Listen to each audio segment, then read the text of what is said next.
ये निवेदन है, प्रार्थना है कि दुख के समय पर घबराना नहीं चाहिए। दुख के समय पर इंसान अगर हिम्मत तोड़ देता है तो निश्चित तरीके से कहीं न कहीं उसे दुख और पीड़ा दर्द होता है। अब मैं खास तौर से आपसे दो बातें कह करके और अपनी बात को विराम करता हूँ। सबसे पहली एक बात पुनः दोहरा रहा हूँ कि आप इतने भाई बहन बैठे हो, आपसे मैंने शुरुआत में कहा था कि मेरा पहला सील है कि हम तामसी भोजन नहीं खाएंगे।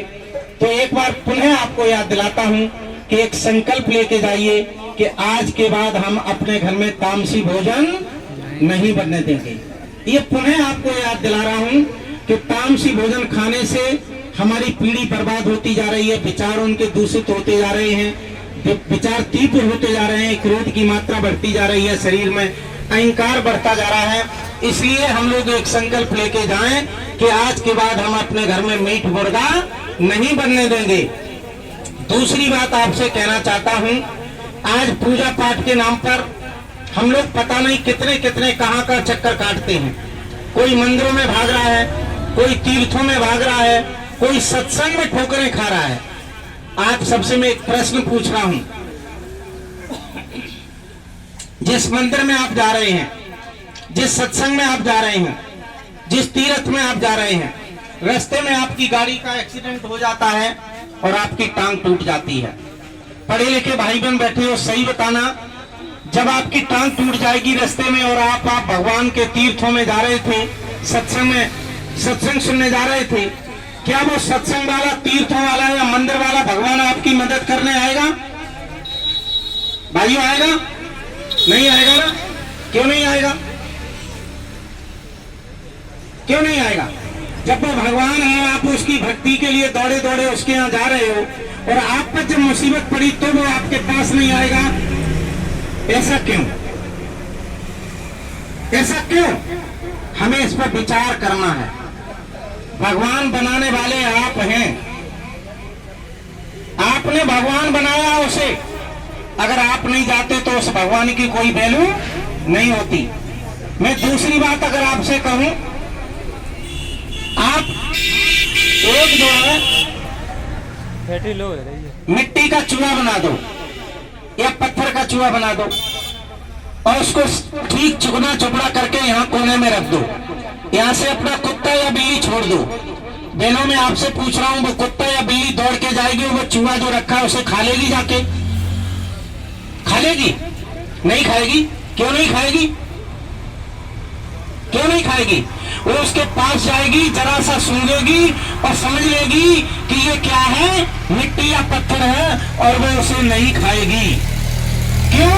उसके पास इतना दिमाग है, वो जानती है ये पत्थर है, ये किसी मतलब का नहीं है। लेकिन हम लोग जब मंदिर में जाते हैं तो सीधे पत्थर के आगे ऐसे गिड़गिड़ाए गिरपत जाए के, हे देवी मैया, हमारी लला की बहू के 8 साल तक बच्चा नहीं, वो देवी मैया हमारी लला की बहू को बच्चा दे दे। क्या देवी मैया के ना फैक्ट्री चलते ना, सो तुम्हारी लला को बच्चा की बहू दे दिए हैं? कब हम विचार करेंगे? अरे भाई, पत्थर पत्थर होता है। लोग कहते हैं पत्थर में प्राण डाल देते हैं। अरे पत्थर में कभी प्राण पड़ ही नहीं सकता। ये अकाट वैज्ञानिक सत्य है। और जो अगर ये कहते हैं हमारे जैसे लोग कि हम पत्थर में प्राण डाल देते हैं, तो इतने पढ़े लिखे भाई बैठे हो, मैं ये कहता हूं, जब इन माँ की मृत्यु हुई होगी तो उनके हाथ पैर कान, आंख कान सब काम करने लायक थे। इनके अंदर से क्या निकला था? प्राणी तो निकला। नौजवान बच्चे की मृत्यु होती है तो उसके हाथ पैर सब काम करने लायक होते हैं, केवल उसके अंदर से प्राण निकलता है। और हम पत्थर में जब प्राण डाल लेते हैं तो क्या उस बच्चे में प्राण नहीं डाल सकते? और अगर उस बच्चे में प्राण नहीं डाल सकते, इसका मतलब पत्थर में प्राण नहीं डाल सकते। हम समाज को गुमराह कर रहे हैं, हम समाज को बेवकूफ बना रहे हैं। इसलिए आपको सचेत होना है। मैं दावे से कहता हूं, दुनिया में अगर कहीं भगवान होगा तो हमारे माँ बाप से बड़ा कोई भगवान हो ही नहीं सकता। दुनिया की शक्तियां ताकत लगा लेती, चाहे वो भगवान चाहे देवी देवता। इतने पढ़े लिखे भाई बैठो, मैं आप सबसे एक बात पूछ रहा हूं, दुनिया की देवी देवता भगवान ताकत लगा लें, और अगर हमारे माँ बाप नहीं चाहते तो मेरा या आपका जन्म हो जाता? हो जाता बहनों? नहीं होता। भगवान कौन हुआ? अरे जिसने 9 महीना गर्भ में रखा, जिसने अपना खून पसीना, खून आंचल का पिला के तुम्हें इस लायक बनाया, उस मां को तुम बुढ़ापे में 1 गिलास पानी नहीं देना जानते हो और पत्थरों में ठोकर मराते हो, ऐसा भगवान तुम्हारा कभी मदद करने नहीं आएगा।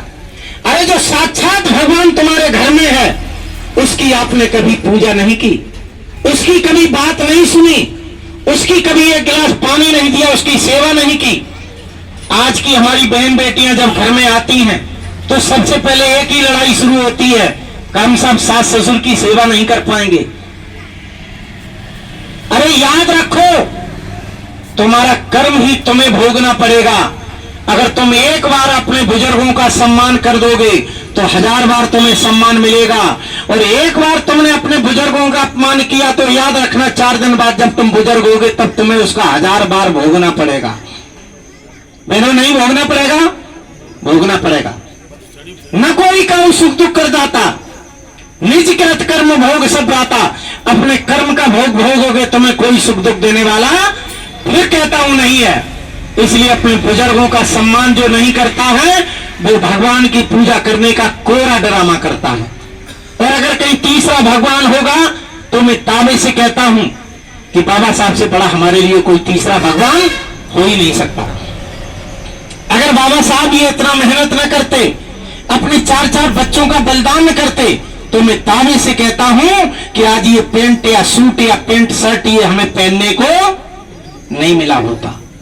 इतनी इज्जत सम्मान से बैठे हो, ये सब कुछ नहीं मिला होता हमें। हमारी बहनें आज कितनी सुंदर साड़ियां पहने बैठी हैं। अगर इस कहानी को तुम्हें सुनाया जाए तो पल पल आपके आंसू निकलेंगे। केरल में एक नंगेली देवी नाम की बहन हुई है। जब हमारी बहनों को इससे नीचे और इससे ऊपर कपड़ा पहनने का अधिकार नहीं था, वहां पर मूला कर लिया जाता था। और मूला कर का मतलब था कि जो बहन ब्लाउज पहनना चाहेगी वो अपनों को स्तनों को नपवा करके कर देगी। और जब नंगेली देवी के सामने ये नौबत आई तो उसने अपना केरा के पत्ते पर कर दिया जाता था, उसने दरांती से अपना एक स्तन काट करके दे दिया था। और जब वो स्तन काट के दे दिया उसके बाद ये व्यवस्था परिवर्तन हुआ। तो बहनों, हमारे बीच में कितनी कितनी देवियां हुई जिन्होंने बलिदान किया है, लेकिन हम आज उनकी कहानी नहीं जानते। सावित्रीबाई फुले का कभी नाम नहीं सुना होगा, जिन्होंने पढ़ाई के नाम पर सबसे पहला 1948 में स्कूल खोला।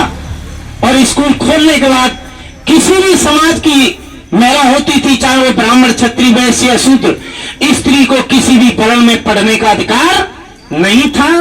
सावित्रीबाई ने पहली बार आकर के पुणे में स्कूल खोला, उनको घर से निकलवा दिया गया। फातिमा शेख जैसी मुस्लिम महिला ने उनका साथ दिया और वो स्कूल चलवाए। आज जो पढ़ा लिखी का तुम्हें अधिकार मिला, बाबा साहब ने आपको पढ़ने के लिए हिंदू कोड बिल सबसे पहले तुम्हारी बहनों के लिए दिया था। इसलिए कहानी बहुत लंबी है, इनको हम न करते हुए हम शांति पाठ की तरफ 2 बातें आपसे कहना चाह रहे हैं। हमारी जहां तक प्रश्न है, आप लगभग सभी लोग जानते हैं, हम 2000 से ये शांति पाठ का कार्यक्रम करते चले आ रहे हैं। कोई गांव ऐसा नहीं होगा जहां हम नहीं गए, जहां हमने ये कार्यक्रम नहीं किया और बहुत समझाने की कोशिश की। सबसे पहले मैं आपसे बात करता हूं कि आज भी हमारे लोग 13वीं करते हैं। आखिर 13वीं क्या है? 13वीं क्या है? 13वीं को किसी भी स्तर से देख लो, मृत्युभोज कहीं भी खरा नहीं उतरता है। आज हमारे लोगों ने ये 13वीं का जो बहिष्कार किया है, बाबू दर्शन सिंह जी ने आकर के इसका बहिष्कार किया, हमें साथ लिया, हम भी उस मिशन से जुड़ करके आज यहां तक पहुंचे हैं। 13वीं क्या है? 13वीं को किसी भी स्तर से आप देख लीजिए, मृत्युभोज कहीं भी खरा नहीं उतरता है। आर्थिक, सामाजिक और धार्मिक तीनों दृष्टियों से, वैज्ञानिक तीनों दृष्टियों से देखोगे तो मृत्युभोज कभी खरा नहीं उतरता है। धार्मिक दृष्टि से देखोगे तो हिंदू धर्म के 4 वेद, 6, 7, 18 पुराण, गीता, उपनिषद, भागवत, किसी भी ग्रंथ में यह नहीं लिखा है कि किसी की मृत्यु हो जाए तो 13वीं करनी चाहिए। रामायण में तुलसीदास जी ने ये लिखा है कि दशरथ का मरण हुआ तो 10 दिन तक ये शोक सभा मनाई गई। कहीं भी ये नहीं लिखा कि फलाने फलाने राजा शामिल होने आए। गरुड़ पुराण में थोड़ा सा लेख आया है कि जब किसी की मृत्यु हो जाए तो किसी विद्वान को बुला करके ये शोक सभा करानी चाहिए, यथा योग्य से दान देना चाहिए। गरुड़ पुराण जब लिखा गया होगा हजारों वर्ष पहले, आने जाने का कोई साधन नहीं था, लोग पैदल आते थे, घोड़े से आते थे, बैलगाड़ी से आते थे। और जब घर में कोई अतिथि आ जाता है तो उसको भोजन कराया जाता है। दूर दराज से लोग आते थे, भोजन कराया जाता था। कहीं ऐसी व्यवस्था नहीं थी, लंबी लंबी पांते बैठाने की व्यवस्था नहीं थी। अब अगर हम वैज्ञानिक दृष्टि से देखते हैं तो विज्ञान कहती है कि रोना और खाना कभी एक साथ नहीं होता है। जिन घरों में रोना और खाना एक साथ होता है वो घर बर्बाद हो जाते हैं। अपने गांव में गली में नजर पसार के देख लो, जिस समय भोजन बनाती है माताएं बहनें, उस समय उस घर का कोई भी सदस्य द्वंद बन जाता है, जिसकी आदत पड़ गई है लड़ाई करने की, शराब पी के या जैसे भी, उनके 15 साल के अंतर को देख लो, निश्चित वो घर बर्बाद हो गया होगा, बचा नहीं होगा। इसलिए बहनों में आपसे भी कह रहा हूं, आपका मन खराब हो, आपका मन क्रोधी हो तो उस समय भोजन मत बनाना। एक विषाणु होता है जो खोलते हुए तेल में भी नहीं मरता है, आपकी भावनाओं के साथ जाता है। अगर आपने आटा गूंद लिया है और घर में पड़ोस में लड़ाई हो रही है तो रोटी मत सेकिए। आपके अंदर क्रोध है, आपके अंदर रोना है तो रोटी मत सेकिए। जब आप प्रसन्न हो जाएं तभी रोटी बनाइए, तभी रोटी खिलाइए। इसलिए मेरा आपसे निवेदन है, विज्ञान कहती है कि रोना खाना एक साथ नहीं होता है। और मृत्यु भोज में एक परंपरा हुआ करती थी, बहनें गेहूं छाने तब रोए, आटा छाने तब रोए, पूड़ी बेले तब रोए। और जब ये लंबी लंबी दावतें बैठती हैं, सच बताना, जितनी बहन बेटियां आती हैं क्या हंस के आती है कि रो के आती हैं? रो के आती है बहनों। जिसके कड़ में लिख गया रोना, क्या ऐसे भोजन को खाना चाहिए? अरे कथा में खाओ, डठौन में खाओ, शादी में खाओ, सभी संस्कारों में खाओ, लेकिन मृत्यु भोज का भोज खाना बिल्कुल नहीं चाहिए। धीरे धीरे बंद हो रहा है। हमारे भाइयों ने बात मानी, मृत्यु भोज बंद कर दिया, बहुत अच्छी बात है। लेकिन मृत्यु भोज तो बंद कर दिया, यहाँ सर्व समाज के लोग बैठे हैं। मैं अपने लोगों से एक बात जरूर करना चाहता हूं,